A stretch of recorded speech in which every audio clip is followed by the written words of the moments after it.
semua. Saya Rahli Ismail dan Saya Nurvina Ramli. Saya Novilan Tanipora. Saya Ria Ilawati Ilham Kasim. saya Arsani Saprianti. Saya Irianti Jamil. Kami akan membacakan materi yang telah didiskusikan. Baik, saya anggota dari kelompok 5 akan membacakan materi dari kelompok 1, yaitu materinya adalah konsep, dasar, dan jenis risiko. Apa itu ketidakpastian?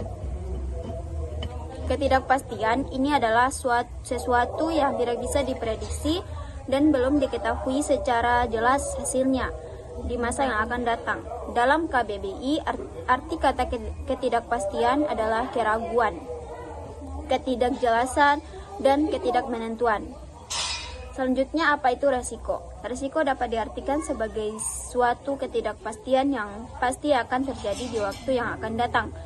Dalam KBBI, mengartikan resiko sebagai akibat yang kurang menyenangkan, menimbulkan keraguan, atau membahayakan dari suatu perbuatan atau tindakan.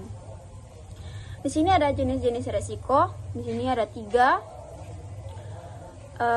Menurut Hanafi 2014 bahwa risiko dapat dikelompokkan menjadi 2, yaitu risiko murni dan risiko spekulatif. Di sini pertama, risiko murni adalah risiko yang menimbulkan kemungkinan kerugian, namun tidak terdapat kemungkinan keuntungan. Kecuali risiko tersebut tidak terjadi, maka individu atau perusahaan tersebut akan mengalami keberuntungan. Yang kedua yaitu risiko spekulatif. Adalah risiko yang menimbulkan paling tidak ada 3 kemungkinan, yakni menimbulkan kemungkinan keuntungan, menimbulkan kemungkinan titik impas, dan kemungkinan kerugian.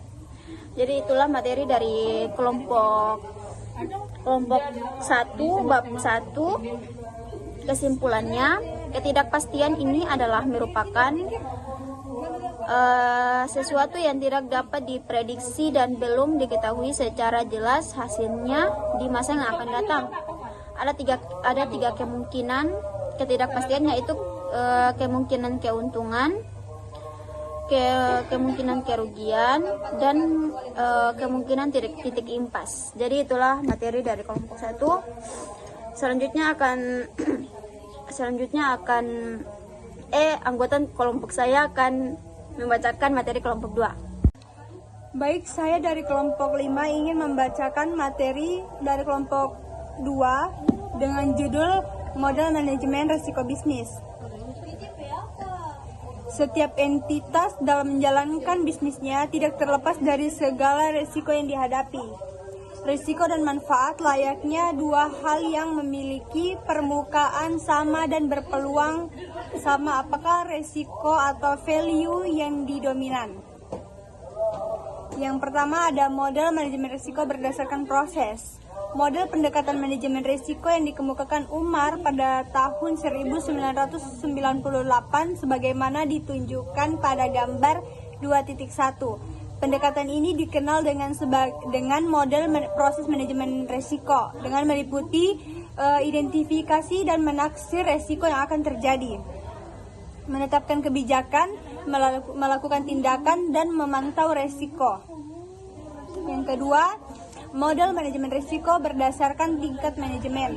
Model manajemen risiko dilihat dari keterlibatan manajemen dan pemangkau kepentingan dalam mengidentifikasi risiko melalui 3 jenis pendekatan.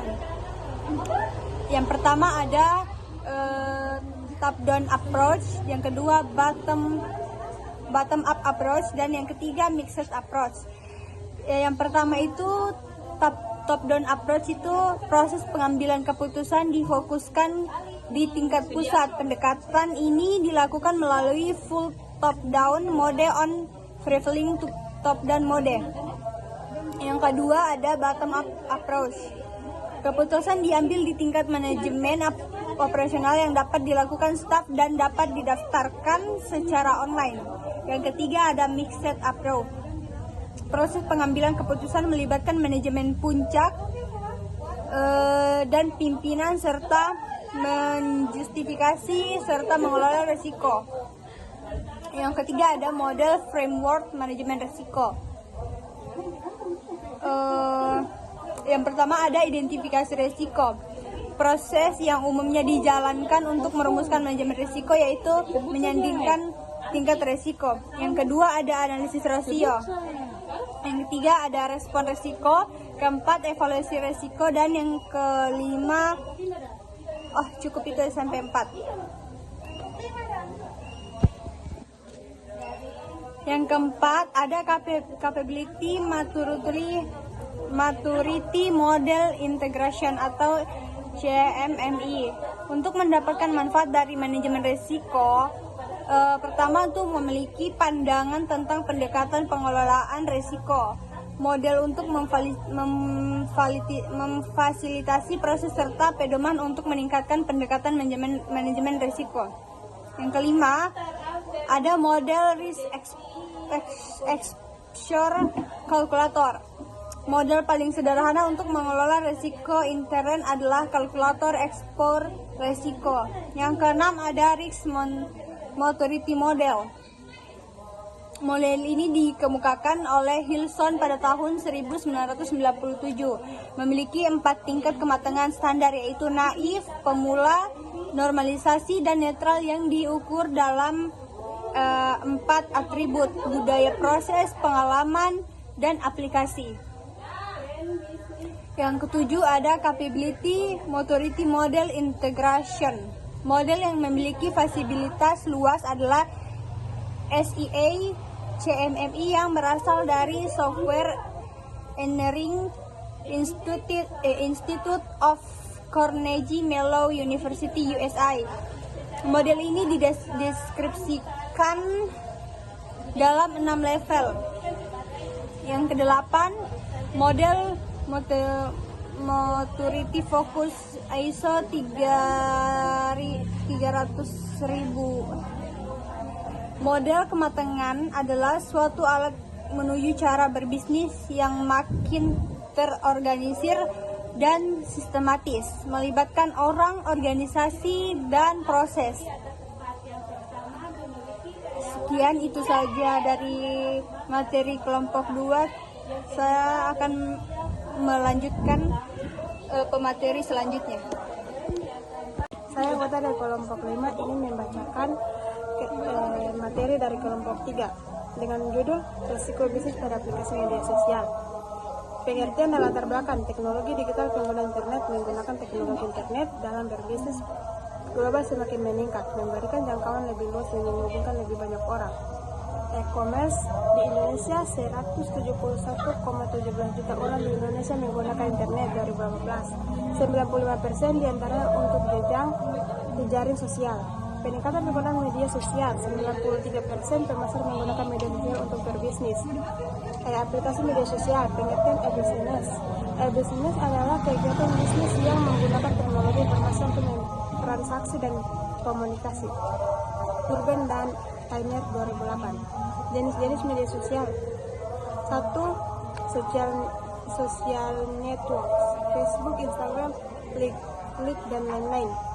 Diskus, Google Talk, Skip, Share, YouTube, Flickr, Publish, Blog, Wikipedia, Game and Virtual World, Habo.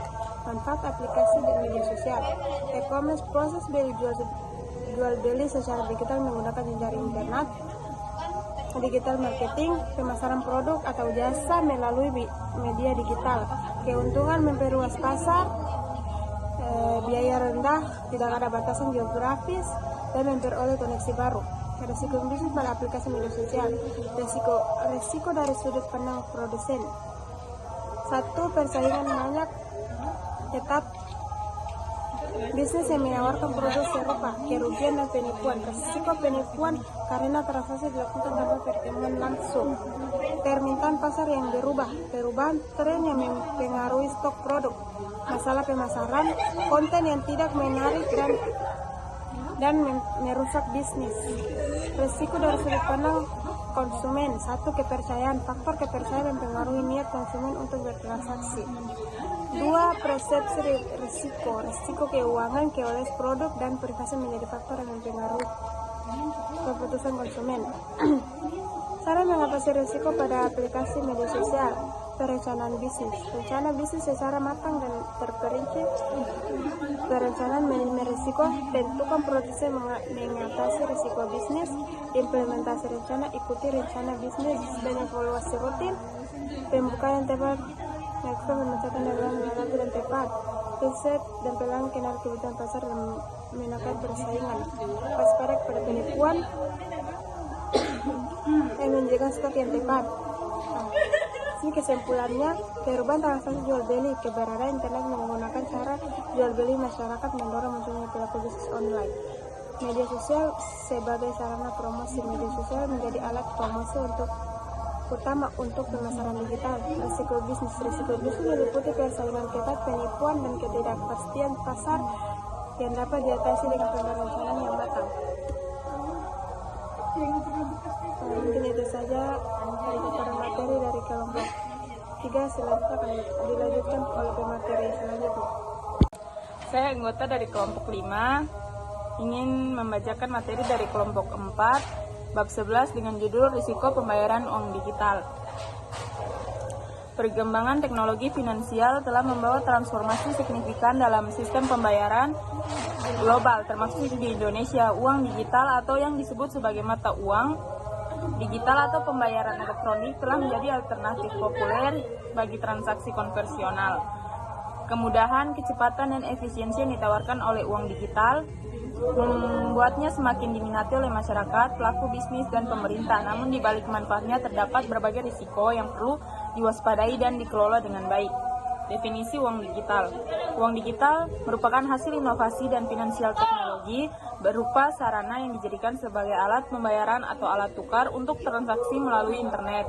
Mata uang digital merupakan representasi digital atas suatu nilai yang diterbitkan oleh pengembang swasta dan didenominasi oleh nilai yang ditemukan oleh pelaku atau pengembang tersebut. Dasar hukum uang digital.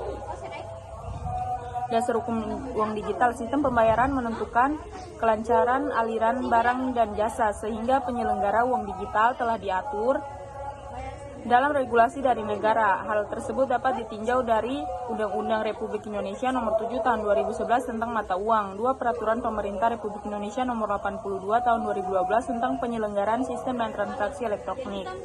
Dasar hukum uang digital, Peraturan Bank Indonesia. Jenis uang digital.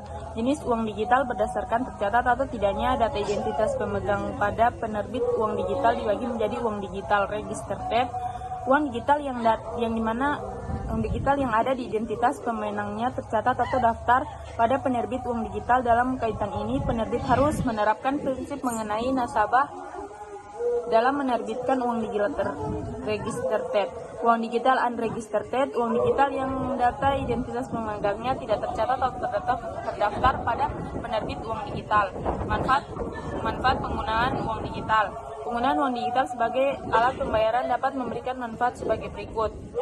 Memberikan kemudahan dan kecepatan dalam melakukan transaksi pembayaran tanpa perlu membawa uang tunai. Tidak lagi menerima uang kembalian dalam bentuk barang seperti permen, akibat pedagang tidak mempunyai uang kembalian bernilai kecil atau receh.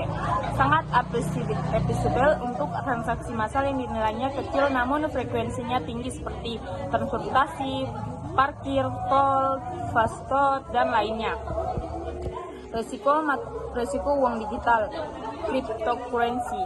Walaupun suatu sisi terdapat manfaat dari uang digital, tetapi di sisi lain terdapat risiko yang perlu disikapi dengan kehati-hatian dari para penggunanya seperti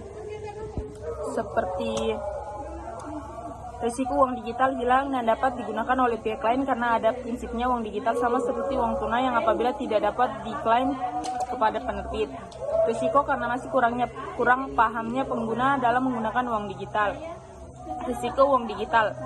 Risiko lain yang dihadapi diantaranya yaitu tidak mempunyai klasifikasi yang jelas, tidak dapat dipastikan bahwa Kriptokumensi merupakan mata uang atau hanya sebatas komoditas.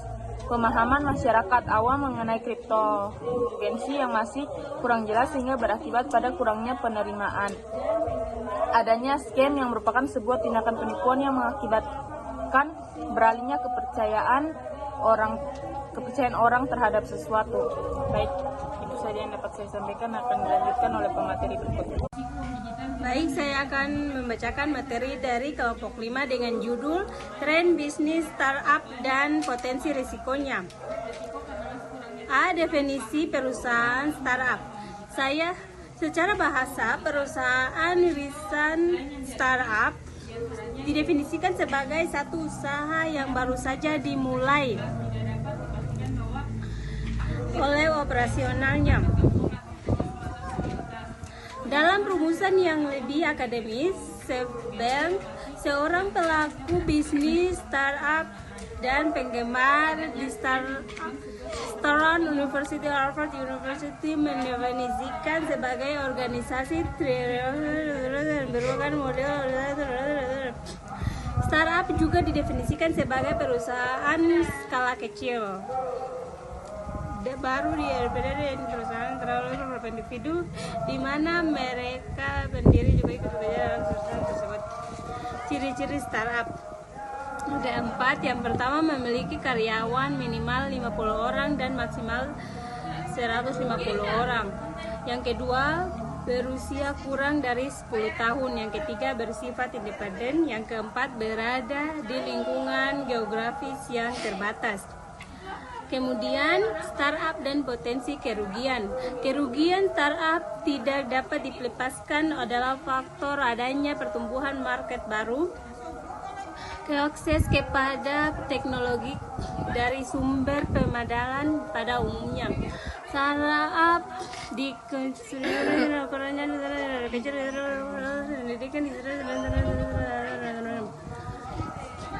untuk meningkatkan volume kegiatan sering dengan pertumbuhan pasar secara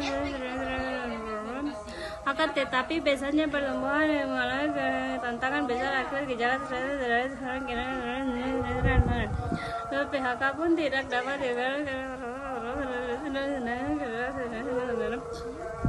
Pemutusan hubungan kerja ini sangat dikonsumsikan atas kebijakan koefisien yang diterapkan manajemen startup.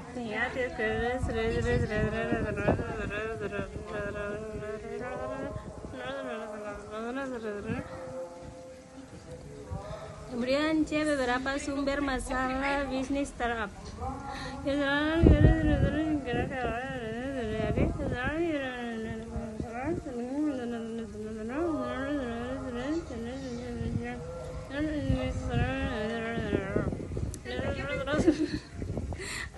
Nanti kan apa tuh potong ya, kemudian peran dan kapasitas Patreon. Kapasitas dan Patreon merupakan penyandang dana investor menyediakan dana sebagai dari kelebihan dalam